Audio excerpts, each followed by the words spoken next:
Bonsoir et merci de nous retrouver à nouveau cette année dans la famille en question. Alors, puisque c'est la rentrée, nous avons choisi de vous parler d'un thème qui peut vous concerner, celui de l'enseignement catholique.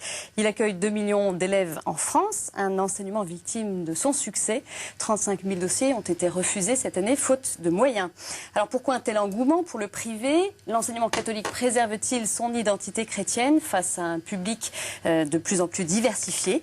Quels sont les défis auxquels il doit faire face pour son avenir? Ces questions et d'autres encore seront abordées ce soir avec nos invités. Tout d'abord, Éric Delabarre, bonsoir. Bonsoir. Vous êtes le nouveau secrétaire général de l'enseignement catholique. Merci d'être avec nous. Face à vous, j'accueille Yann de la Villegégu, bonsoir. Bonsoir. Vous êtes père de famille et vos 2 filles sont dans une école catholique. Vous nous direz pourquoi vous avez fait ce choix. Alors pour commencer cette émission, comment fonctionne l'école catholique en France? Les explications avec Frédéric Jakovlev qui s'est rendu dans un collège du 19e arrondissement de Paris. C'est d'abord le taux de réussite qui motive l'inscription dans le privé. Vient ensuite la qualité de l'encadrement et enfin au dernier rang, et c'est paradoxal, l'identité religieuse de l'école. Plus que catholique, ces écoles seraient devenues d'abord et avant tout des boîtes à bac. L'école catholique perdrait ses valeurs chrétiennes. Un constat sur lequel s'entendent l'ensemble des évêques, mais un constat qui, sur le terrain, ne fait pas l'unanimité. Nous ne sommes loin de là des boîtes à bac. Je parle pour mon établissement. Notre établissement a d'abord une fonction, c'est celle de réaliser un projet éducatif. Et notre projet éducatif, c'est ce qui fait notre caractère propre. C'est-à-dire un projet qui trouve son origine dans l'Évangile, qui est ancré dans la foi, et qui appelle à cela, pour cela, de nombreuses exigences. Si les croyances sont claires, peu de signes viennent les rappeler. À l'extérieur du collège, pas de mention de l'identité religieuse. Dans les couloirs, un affichage sans ostentation. Ici, plus qu'ailleurs, l'établissement marche sur des œufs.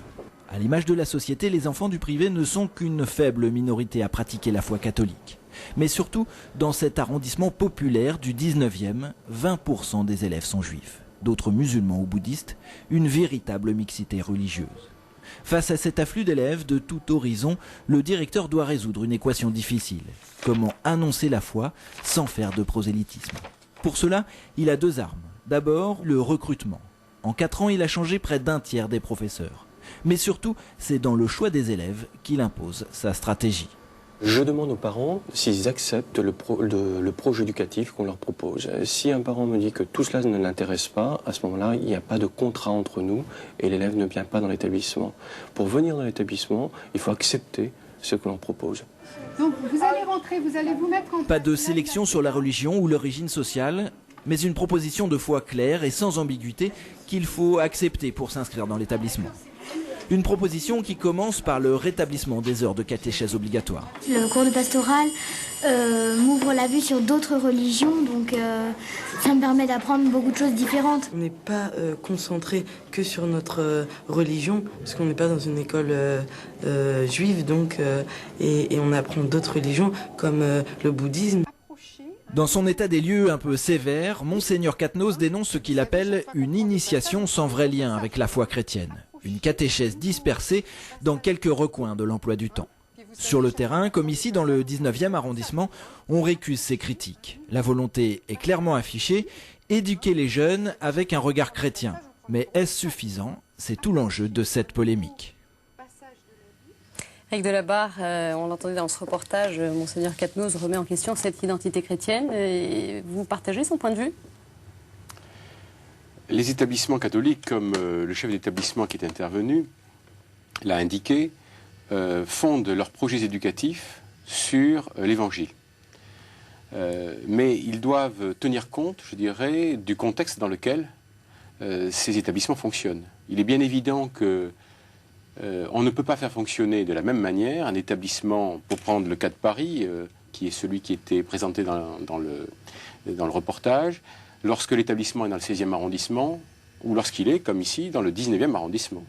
Lorsque vous recevez 30% d'enfants musulmans ou 30% d'enfants juifs, vous ne pouvez pas faire exactement la même proposition que celle que vous faites dans un établissement qui est fréquenté à 80-90% par des familles qui soit sont proches de l'Église catholique, soit sont des familles catholiques pratiquantes. Mais alors s'il y a autant de diversité, est-ce que ça n'amoindrit pas cette identité? Est-ce qu'elle est claire? Est-ce qu'elle est visible partout? Non, l'identité d'un établissement catholique, elle ne se situe absolument pas dans la population scolaire. Elle se situe dans le projet de l'établissement. Et ce projet est toujours clair? Le projet est, je dirais, généralement clair. Alors effectivement, on peut toujours améliorer la proposition qui est faite, mais la référence à l'Évangile est la condition du caractère catholique d'un établissement. Je crois que les évêques y veillent. Je suis, au nom des évêques, là pour y veiller, dans le respect, évidemment, des histoires de chacun des établissements et des profils des enseignants, des élèves et des équipes éducatives de façon plus générale. Alors vous représentez les évêques, justement, ils vont aborder ce dossier de l'enseignement catholique quand ils se réuniront à Lourdes en assemblée plénière. Où en est-on sur ce sujet? Où en est leur réflexion et qu'est-ce qu'on peut attendre de l'assemblée? À vrai dire, les évêques ont traité déjà le sujet à la précédente assemblée plénière. Ils poursuivent à l'automne? Alors, pas exactement. Plus précisément, ils ont arrêté, ils ont discuté sur une vingtaine de fiches qu'ils ont renvoyées dans les diocèses. Et chaque évêque travaille, comme il le souhaite, sur l'une ou l'autre, ou sur la totalité des fiches qui ont été renvoyées aux évêques dans leur diocèse. Alors, un certain nombre d'évêques ont pris l'initiative de diffuser largement ces fiches auprès des établissements catholiques et demandent aux établissements de réagir par rapport à ces textes. Est-ce qu'il va y avoir justement un document global des évêques? Cela est possible à terme, mais sûrement pas à l'assemblée plénière du mois de novembre. Et que je sache, rien n'est prévu non plus pour le printemps prochain. L'échéance est sans doute plus éloignée. Il y aura sûrement un travail de fait par la conférence des évêques sur ce sujet, mais pas à très brève échéance. Alors, toujours sur cette question de l'identité de l'enseignement catholique, un parent sur deux y inscrit son enfant, mais selon une étude du Crédoc de 2005, seulement 12% d'entre eux pour des raisons religieuses. Est-ce qu'il n'y a pas un peu un paradoxe? On vient chez vous, mais pas forcément pour les bonnes raisons. Le fait qu'il y ait une minorité de parents qui choisissent l'enseignement catholique pour des raisons religieuses est un phénomène qui est extrêmement ancien. Les études de même nature l'ont déjà prouvé déjà dans les années 80, 85. Donc ce n'est pas un phénomène récent.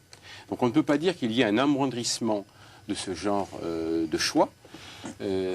Mais il est évident que le choix de l'établissement catholique aujourd'hui se fait conformément dans le contexte social que nous connaissons. C'est-à-dire que nous connaissons une laïcisation de la société, une déchristianisation. Il n'est donc pas étonnant qu'avec une faible pratique religieuse, on ait un nombre de parents assez faible qui choisissent l'établissement catholique pour des raisons proprement religieuses. Et vous pensez que vous auriez autant de succès si votre identité était plus précise? Est-ce que vous auriez autant d'inscriptions? Mais vous sous-entendez qu'elle ne l'est pas. Et j'ai essayé de vous montrer tout à l'heure qu'elle était bien précise. Donc, je crois que les parents ont en fait ne savent pas expliciter de façon particulièrement claire les raisons qui les conduisent à choisir un établissement catholique plutôt qu'un autre établissement. C'est quand même la réputation, l'absence de grève, ça vient en premier lieu, ça. Ce sont souvent, disent-ils, les valeurs. Mais je peux témoigner qu'ayant travaillé là-dessus dans mon Aquitaine d'origine, avec un sondage qui a touché 15 000 ou 20 000 parents, on s'aperçoit qu'il y a une telle confusion des valeurs dans la société que les parents n'arrivent pas à désigner ce qu'ils entendent sous le nom de valeurs chrétiennes, par exemple. Ils confondent, par exemple, valeurs chrétiennes, valeurs laïques, valeurs humaines ou valeurs humanistes. De telle sorte que, quand on interroge les parents sur les motivations qui les conduisent à choisir l'école catholique pour leurs enfants, il faut être extrêmement prudent sur les résultats. Et il faudrait, au-delà de l'approche quantitative, mener une analyse de type qualitatif pour savoir exactement quelles sont les raisons profondes qui conduisent des parents à choisir plutôt un établissement catholique qu'un établissement public. Alors une question sur le développement des écoles catholiques hors contrat. Il y en a environ 300 en France, des parents qui pourraient être déçus par l'enseignement catholique y inscrivent leur enfant. Alors comment vous analysez cette situation et est-ce que ça vous inquiète ? Non, cela ne m'inquiète pas, cela me stimule. C'est-à-dire ? Je crois que c'est un phénomène qui ne doit pas être exagéré. 300 établissements, peut-être 20 000 élèves, 25 000 élèves, à rapporter aux 2 millions d'élèves, vous l'avez dit tout à l'heure, que scolarise l'enseignement catholique institutionnel. En même temps, même si c'est un phénomène minoritaire, il est certain que ça doit être un signal qui doit être entendu par l'enseignement catholique institutionnel et notamment par le secrétariat général de l'enseignement catholique. Et entendu de quelle façon? Comment est-ce que vous souhaitez analyser cette situation et agir en conséquence? Deux choses. D'abord, je pense qu'il y a un certain nombre de ces établissements qui auraient parfaitement leur place dans l'enseignement catholique institutionnel. Et par conséquent, s'ils le souhaitent, dans la mesure regagnent l'enseignement catholique. Dans la mesure où ils le souhaitent et dans la mesure où leurs projets éducatifs sont compatibles avec le préambule du statut de l'enseignement catholique tel qu'il a été arrêté par la conférence des évêques, ça ne me pose pas de problème de principe. Ça, c'est un premier élément. D'autre part, il faut quand même avoir en tête que ces établissements ont des projets éducatifs qui sont extrêmement divers. Ce ne sont pas exclusivement des établissements qui se prétendent catholiques. Donc il faut examiner au cas par cas la situation pour voir ce qu'il y a lieu de faire à leur égard. Une question sur les moyens. Vous avez refusé, ça fait déjà 5 ans, 35 000 inscriptions. Vous n'avez pas assez de moyens. Il y a 1400 postes d'enseignants qui, en principe, devraient être supprimés en 2008. Alors est-ce que le privé est le parent pauvre du public ? Je précise à cet effet que c'est l'État qui régit les moyens pour le public et le privé, mais il y a 80% qui va vers le public et 20% pour le privé. Alors, ce que l'on peut dire sur cette question, c'est que l'enseignement catholique est victime, comme l'enseignement public, d'un certain nombre de contraintes budgétaires. Et si l'enseignement privé a vocation, effectivement, à scolariser les enfants qui se présentent à leur porte, il faut aussi qu'il tienne compte d'un certain nombre de contraintes qui pèsent sur l'État. Nous sommes des chrétiens engagés dans l'éducation, nous sommes aussi des citoyens dans la société française. Et vous souhaiteriez remettre en question cette répartition-là, 80% public, 20% privé? Vous aimeriez qu'il y ait des réaménagements là-dessus au niveau de l'État? La loi de 59, la loi Debré, prévoit que l'État doit satisfaire le besoin scolaire constaté. Donc le fait qu'il y ait 35 000 élèves aux portes des établissements doit conduire l'État à ajuster les moyens qu'il nous met à notre disposition pour permettre la scolarisation de la totalité des enfants qui se présentent à la porte de nos établissements. Ce n'est pas le cas aujourd'hui. Ça n'est pas le cas aujourd'hui et ça risque d'être encore moins le cas demain qu'aujourd'hui parce que les premiers chiffres dont je dispose s'agissant de la rentrée scolaire 2007 semblent indiquer qu'il y a une nouvelle poussée d'inscription dans les établissements catholiques et en particulier dans certaines régions qui traditionnellement avaient tendance plutôt à baisser en effectif. Par exemple, j'ai appris ce matin qu'il semblerait que dans la région Limousin, qui est une région particulièrement faible en termes d'implantation pour l'enseignement catholique, il y aurait 151 élèves de plus. Dans le Grand Sud-Ouest, l'Aquitaine, on m'indique qu'il y aurait environ 500 élèves de plus. Tout à l'heure, on m'a indiqué qu'en Bretagne, il y aurait peut-être plus de 1000 élèves, plus 1000 élèves à la rentrée. Donc, on se trouve devant une difficulté croissante. Donc, vous n'êtes pas le parent pauvre du public aujourd'hui? On n'entre pas dans une concurrence publique-privée. Nous ne voulons pas rentrer dans cette concurrence. Nous sommes là à la fois pour satisfaire les demandes des parents et pour permettre à l'éducation nationale de remplir vraiment le service que l'éducation nationale a à remplir à l'égard de l'ensemble des jeunes. Nous ne sommes pas dans une logique de concurrence, nous ne voulons pas tailler de croupière à l'enseignement public. Il faut quand même des moyens pour fonctionner. Mais il nous faut des moyens pour fonctionner.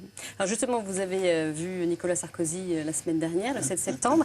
Qu'est-ce que vous vous êtes dit? Nous nous sommes dit que nous avions sur bien des points des avis communs.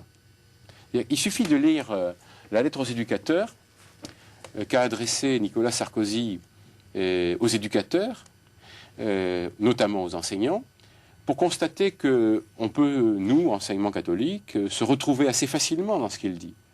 Quand Nicolas Sarkozy dit que l'acte d'enseigner est un acte qui doit non seulement permettre de transmettre des connaissances, mais d'éveiller la conscience, comment voulez-vous qu'on ne soit pas d'accord?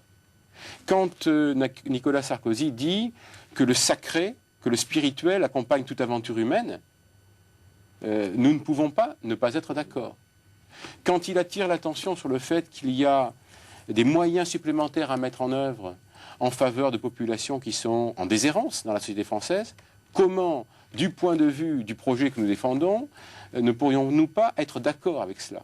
Alors face à cette question du manque de moyens, est-ce que vous avez eu le sentiment d'être entendu par le président? À certains égards, oui.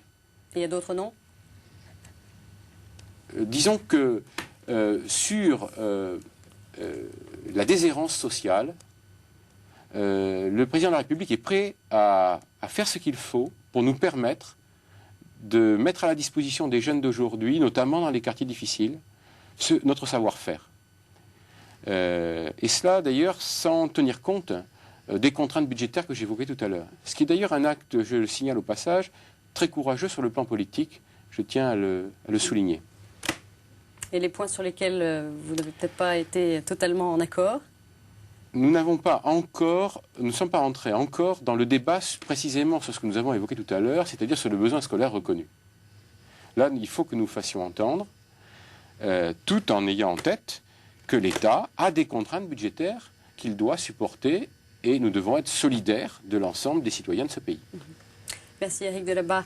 Yann de la Ville-Jégu, je me tourne vers vous. Vous avez fait le choix avec votre femme d'inscrire vos enfants, vos 2 filles, dans l'enseignement catholique. Alors pourquoi votre femme nous répond dans ce reportage qui a été tourné par Guillaume Roubert? Il est 7 heures. Ariane réveille ses 2 filles. Je vais réveiller Bérangère. Louise, 10 ans, est en CM2 et Bérangère, 12 ans, rentre en 4e. Je mets la fiche pour le catéchisme dans ton sac. Une fiche de caté dans le cartable, car Bérangère et Louise sont toutes les deux scolarisées dans l'enseignement privé catholique à Paris. Direction le collège des Francs-Bourgeois pour Bérangère et ses amis. Ariane, de son côté, accompagne sa petite dernière à l'école Sainte-Geneviève du Marais. Pour elle et son mari Yann, mettre leurs enfants dans l'enseignement catholique a presque relevé de l'évidence. Mon mari et moi-même vivons notre foi et on veut transmettre cette foi aux enfants. Et je pense que les mettre dans une école privée, ça leur permet d'autant plus qu'il y a des cours de catéchisme au sein même de l'école, à la paroisse Saint-Denis. C'est important, je pense, qu'ils puissent vivre leur vie de chrétien aussi à l'école. Et donc, à travers une école privée, je pense qu'il y a des... Enfin, je ne sais pas le public, je n'ai jamais mis mes enfants dans le public, mais il y a des vraies valeurs qui sont maintenues dans cette école, le respect des autres, voilà. Et je pense que les enfants peuvent grandir plus facilement et vivre plus facilement leur foi dans une école privée. Des valeurs et un encadrement.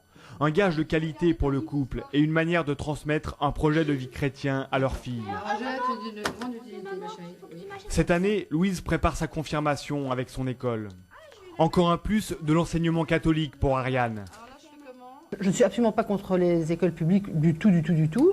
Mais c'est vrai que nous, notre choix d'avoir inscrit nos enfants dans une école privée, c'est pour avoir justement ce soutien, cette ambiance dans l'école, pouvoir fêter les grandes fêtes chrétiennes ensemble, qu'il y ait des messes organisées, voilà.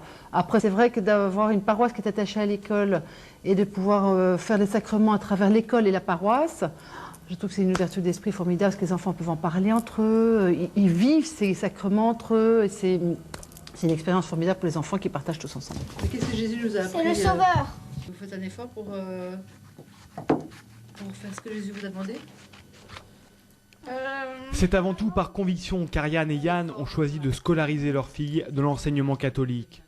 Un choix partagé par une famille sur 2, selon une enquête du Centre de recherche pour l'étude et l'observation des conditions de vie, réalisée en 2005. Alors, pourquoi est-ce que vous avez fait, vous, ce choix? Bien sûr, c'est un choix fait avec votre épouse, mais c'est vraiment pour des raisons liées aux valeurs religieuses véhiculées dans ces écoles? Je n'ai pas tellement de choses à rajouter sur ce que vient de vous dire Ariane, si ce n'est qu'effectivement, pour moi, c'est un choix même un peu trop facile. C'est-à-dire? En ce sens où, si vous voulez... C'était une évidence. C'était une évidence, tout simplement parce que nous nous nourrissons de notre Église, on se sent bien dans notre Église, nous consommons les sacrements, et donc c'était une évidence en soi de mettre nos enfants dans une école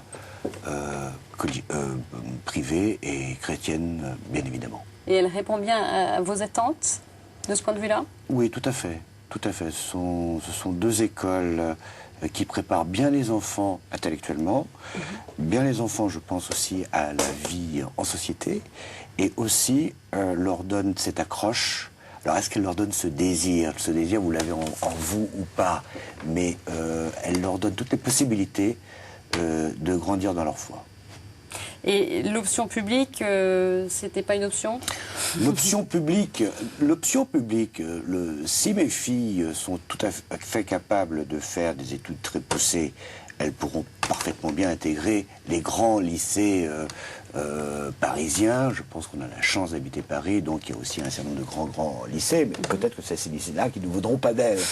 Donc l'avenir le dira. L'avenir le dira. Mais non, je pense qu'il y a de l'excellence partout. Mais l'excellence, pour nous, c'est d'être d'abord dans notre foi. Est-ce que vos filles, ça alimente un petit peu leur questionnement, leur réflexion, le fait de suivre des cours de caté Oui. Est-ce qu'elles reviennent avec des choses qu'elles ont envie de voir avec vous? Oui, mais elles ne rebondissent pas forcément systématiquement. Ouais. Je pense qu'elles sont à un âge où il y a toujours un petit peu cette traversée du désert où on est un peu moins concerné. La préadolescence. Oui, la préadolescence. Mais il y a un substrat qui, j'espère, fera des petits à un moment ou un autre. Et vous pensez que cette identité catholique, elle est affichée, je ne sais pas, peut-être que vous avez fait vous aussi vos études dans le privé. Est-ce que aujourd'hui, pour vous, ça correspond à ce qui était existant à votre époque? J'ai fait mes études dans une histoire qui s'appelait le collège. Donc, en fait, pour moi, le collège, mais pardonnez-moi d'être aussi vieux, c'était le pensionnat. Donc, j'étais pensionnaire de la 6e à la terminale. Et donc, c'était une chose qui était encore relativement différente. Mais c'est quand même une continuité. Bon, il se trouve qu'effectivement, aujourd'hui, il y a des vocables qui sont employés par le public, et tant mieux, mais qui sont pourtant du domaine dont on parlait, par exemple, le collège. Le collège, c'est une chose qui était très marquée, enseignement catholique, pensionnat, etc. Vous étiez chez des religieux? Oui, chez les maristes, chez les jésuites un tout petit peu, mais beaucoup chez les maristes. Et oui, je pense qu'il y a une continuité là-dedans. C'est quelque chose qui vous a marqué, justement, d'avoir côtoyé même des prêtres, des figures un peu dans ces établissements? Non. À l'époque, pas vraiment. Aujourd'hui, j'aime mon église et j'aime mes prêtres. Alors, est-ce que c'est mon éducation chrétienne qui m'a donné ça au départ? Je ne suis pas complètement sûr, mais aujourd'hui, je les aime passionnément. En quoi, pour vous, l'école est un outil de transmission aussi de la foi, une prolongation de ce que vous pouvez vivre chez vous et puis dans votre paroisse? En quoi l'école aussi s'inscrit dans cette transmission? Parce que c'est une passerelle qui est très naturelle. Je pense que l'école, qui ne peut pas tout faire non plus dans l'éducation des enfants, je pense que nous-mêmes avons une toute petite responsabilité quand même de temps en temps, nous les parents, mais c'est une passerelle, c'est un guide supplémentaire qui permet aux enfants de se dire « je quitte une sphère parentale, familiale, où on me parle d'un certain nombre de choses, puis je me retrouve dans une sphère différente, où je suis confronté à d'autres enfants, à d'autres familles, et on me parle aussi de choses un petit peu similaires. Donc il y a un point de peut-être de vérité dans tout ça. Peut-être que ma foi, je dois la construire aussi à l'écoute de ces différentes sphères qui seront peut-être retrouvées plus tard dans des sphères professionnelles. Voilà. Merci beaucoup, Yann, d'être venu sur ce plateau. Alors, pour poursuivre cette réflexion, quelques outils à vous recommander. Le livre de Monseigneur Cathenose, archevêque d'Avignon. Alors bien sûr, son livre n'est pas représentatif de l'ensemble de l'Église de France, mais en tout cas, il suscite des réflexions intéressantes. Il s'agit d'une charte pour enseignement catholique dans le diocèse d'Avignon.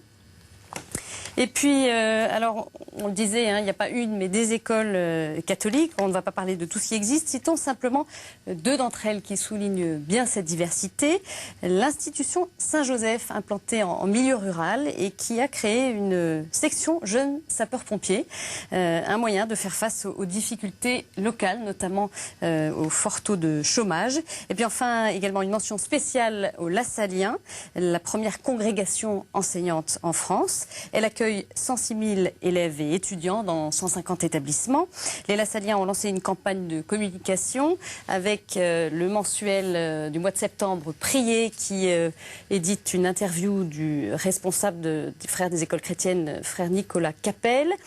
Et puis voilà, donc un dossier édité par les Lassaliens qui publie également un mensuel sur donc, leurs activités. Voilà, merci Éric Delabarre et Yann de la Ville-Jégu d'être venus sur ce plateau. Et puis merci bien sûr à vous de nous avoir suivis. À la semaine prochaine.